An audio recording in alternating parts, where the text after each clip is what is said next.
Kok iso lho mlebu tong sampah lho. Fotone presiden padahal mantan sih, mantan yo. Mantan kok isone kok iso. Sekjen PBB cawe-cawe kampanye pilkada.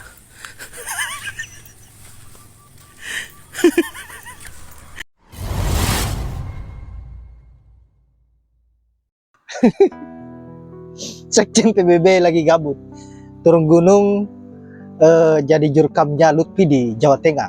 Nah, saya lebih fokus dengan foto yang dibuat di tong sampah tadi. Saya kira ini betul-betul tidak berakhlak. Sebenci apapun kalian terhadap mantan Presiden Jokowi, tapi jangan keterlaluan seperti itulah. Kasihan. Meskipun Pak Jokowi tidak mempunyai rasa kasihan terhadap rakyat, setidaknya kita bisa membatasi bahwa sesuatu hal jangan berlebihan. Apalagi video tadi disaksikan banyak orang, masih banyak anak kecil yang menyaksikan, dan itu pasti akan menjadi contoh yang buruk. Tetapi mungkin karena rasa kesalnya rakyat yang sudah tidak bisa menahan diri lagi, makanya melakukan hal yang se-ekstrim yang ada di video pertama tadi. Dan saya kira ini sangat berbahaya. Nah, untuk itu langsung saja ke videonya.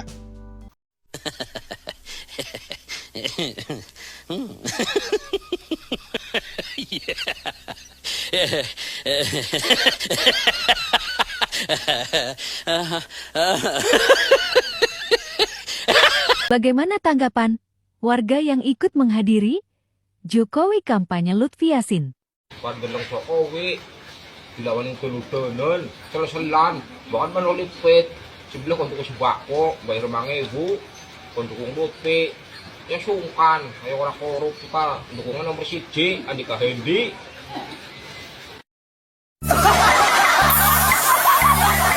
Kalau suka tidak suka, peran Jokowi itu sangat sentral. Iya. Kadang aku nengok video si Luhut ini ya kan, dia ngomong kalau Jokowi sudah berpihak itu game is over katanya gitu kan.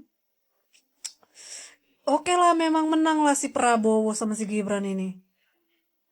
Dan yang pasti ya si Mulyono ini dulunya pasti harusnya memang yang dukung anaknya ya kan. Bapak mana sih yang nggak mau anaknya jadi wakil presiden? Ya sebenarnya itu sah saja si Gibran itu mau jadi wakil presiden, masalahnya ya kan, undang-undangnya jangan ada yang diubah. Ini diubah ya kan, setelah itu udah diubah ditutup lagi loh undang-undangnya jadi 40, berarti memang khusus untuk si Gibran ya kan. Jadi kalian jangan terlalu bacalah kenyataannya. Terus tadi aku mau bilang apa ya, kalau lah seolah-olah kan di si orang-orang dan si Luhut ini kalau Jokowi itu powerful ya kan, padahal kita tahu si bahasa Bajar itu kan PDIP tanpa Jokowi itu 16% ya kan.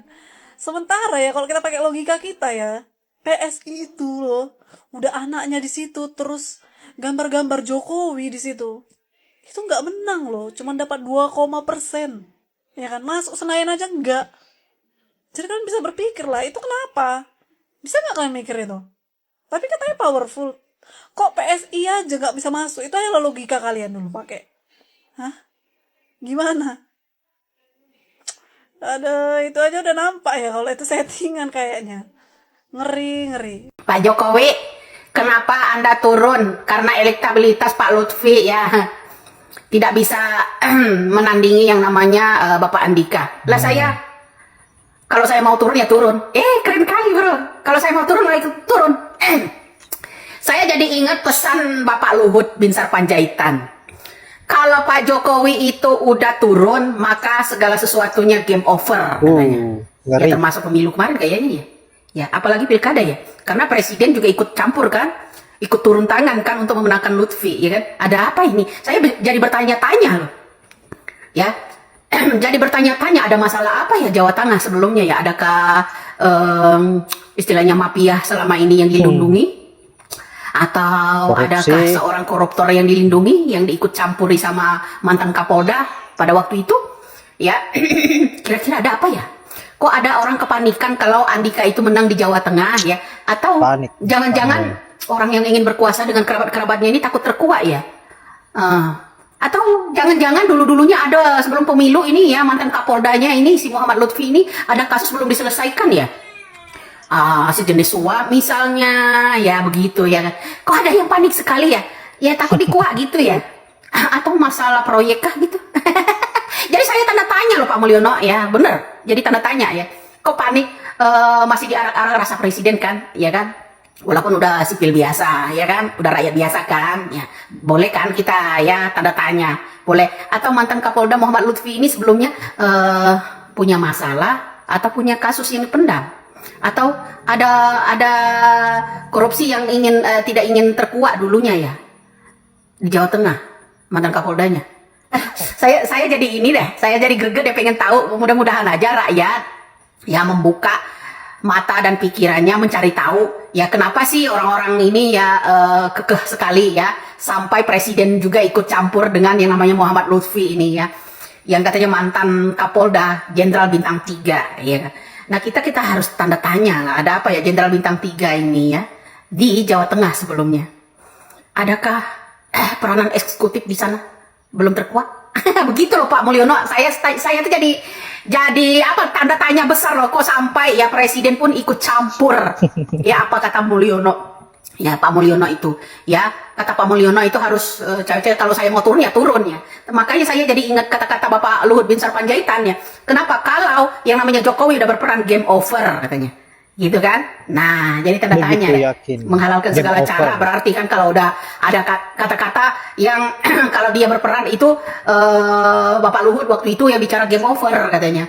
Itu yang saya khawatirkan. Nah, kalau dilihat segi pendukungnya ya, Andika sepertinya menang sih kalau di sana. Tapi kalau yang namanya cawe-cawe siasat licik melalui Sirekap KPU juga pilkada ini besok, harapan tipis sih buat Andika. Ya kan nggak salah-salahnya gitu. Saya ingat kata-kata yang dari yang namanya Bapak Luhut Bin Sarpanjaitan, game over katanya kalau Jokowi udah turun tangan kan begitu. Nah itu Pak. Jadi saya tanda tanya ya, apa sebelumnya ada apa gitu sampai harus patah gigi gitu ya melindungi yang namanya Muhammad Lutfi ini sebelumnya. Ya, harusnya kita tanda tanya ada kasus pungli kah atau kasus suap kah gitu, perlulah sih dikorek-korek ya rakyat. Mudah-mudahan rakyat ini ya, khususnya Jawa Tengah ya, perlu mengorek-ngorek sebelumnya ada kasus apa yang belum tuntas seperti itu ya. Yap, itulah berbagai komentar dari para netizen terkait dengan apa yang menjadi cawe-cawenya Pak Mulyono di Pilkada Jateng. Saya kira wajar jika netizen bertanya-tanya dengan apa yang menjadi kelakuan Pak Mulyono, seolah menunjukkan ketakutannya ketika Pak Andika betul-betul memenangkan Pilkada Jawa Tengah. Maka dari itu pentingnya kesadaran bagi warga Jateng, jangan sampai memberikan peluang sedikit pun untuk Pak Mulyono. Dan saya yakin bahwa warga Jawa Tengah sangat cerdas dan tentu akan memilih pemimpin yang betul-betul murni, yang berpihak terhadap rakyat, bukan berpihak pada satu kelompoknya, bukan yang hanya berfokus pada kepentingan pribadinya. Dan Pak Andika akan menang.